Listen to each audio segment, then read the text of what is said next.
Doctor APJ. Abdul Kalam പറഞ്ഞിട്ടുണ്ട്, ജീവിതത്തിൽ നിങ്ങൾക്കെല്ലാം നഷ്ടപ്പെട്ടിട്ടും നിങ്ങൾക്ക് എന്തെങ്കിലുമൊക്കെ ചെയ്യാൻ ധൈര്യം ബാക്കി നിൽക്കുന്നുണ്ടെങ്കിൽ നിങ്ങൾക്ക് ലൈഫിൽ ഒന്നും നഷ്ടപ്പെട്ടിട്ടില്ല എന്ന്.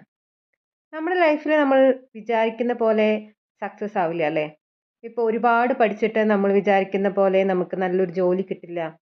നല്ല ജോലി ലഭിച്ചിട്ടും അത് നഷ്ടപ്പെട്ടു പോകാം. നല്ല ബിസിനസ് തുടങ്ങിയിട്ടും അത് പരാജയപ്പെട്ടു പോകാം.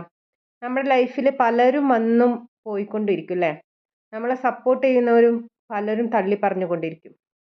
ഒരുപക്ഷെ നമ്മുടെ ലൈഫിൽ പണം നഷ്ടപ്പെട്ടാം, നമ്മുടെ ലൈഫിൽ ബന്ധങ്ങൾ നഷ്ടപ്പെട്ടു പോകാം, നമ്മുടെ ലൈഫിൽ നമ്മുടെ പ്രൊഫഷൻ നഷ്ടപ്പെട്ടു പോകാം. എന്നിട്ടും നമ്മൾ തളരാതെ വീണ്ടും വീണ്ടും ചെയ്യാൻ നമ്മൾ മുന്നിട്ടിറങ്ങുന്നുണ്ടെങ്കിൽ നമ്മുടെ ലൈഫിൽ ഒന്നും നഷ്ടപ്പെട്ടിട്ടില്ല. ഓർക്കുക, നമ്മുടെ ലൈഫിലെ വിജയം നമ്മൾ തന്നെയാണ് കണ്ടെത്തേണ്ടത്.